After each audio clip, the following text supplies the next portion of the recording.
او دا علامہ ابن جوزی رحمهم الله په خپل کتاب روضۃ المشتاق کی را نقل کړی دا چې رسول الله صلی الله علیه و آله وسلم فرمایي چې یو پیرا یو خزي او خاون کور کې روټۍ خوړه دې زنانه چې کله خلی ته دغه نوړی اوچته کړه په دغه دوران کې د بهر نه یو سوال کوونکی سوال وکړو چې د الله جل جلاله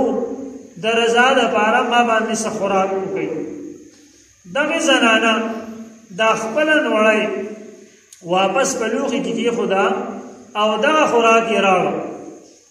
دغه فقیر ته دغه مسکین ته دغه عاجز ته دغه مسافر ته دغه سوال کوونکی لیور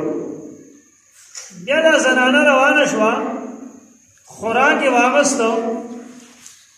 هغه اونې پټي ده خپل خاوند پسې یو ځای ته ورسېده دې د ځمکې ناسته پیاز راایستل ماشوم یو طرف ته کېښودو په دغه دوران کې یو لیوه راغی هغې لیوه دا ماشوم راوچت کړو دې سره فکر شو غم شو ورسره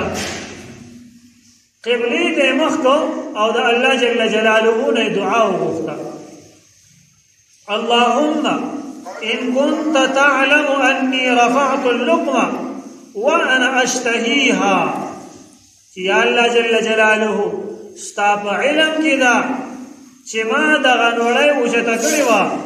زړه مې غوښتله چې خوړلی مې وې خو په دغه وخت کې یو سائل راغی سوال کوونکی راغی زما دروازې ته نو ما د هغه د وجې دغه نوړی کېښوده هغه خپل چاهت د زړه هغه غوښتنه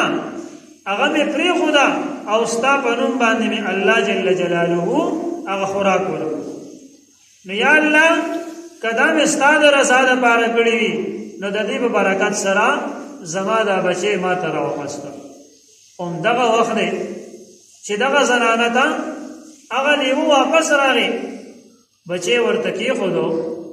او بیا یو غیبي آواز وشو هذه اللقمه بتلك اللقمه دا بچی چې د لیوه نوړی جوړ شوی دا د هغه نوړی چې کوم مسکین ته ورکړی شوې ده د هغې په وجه باندې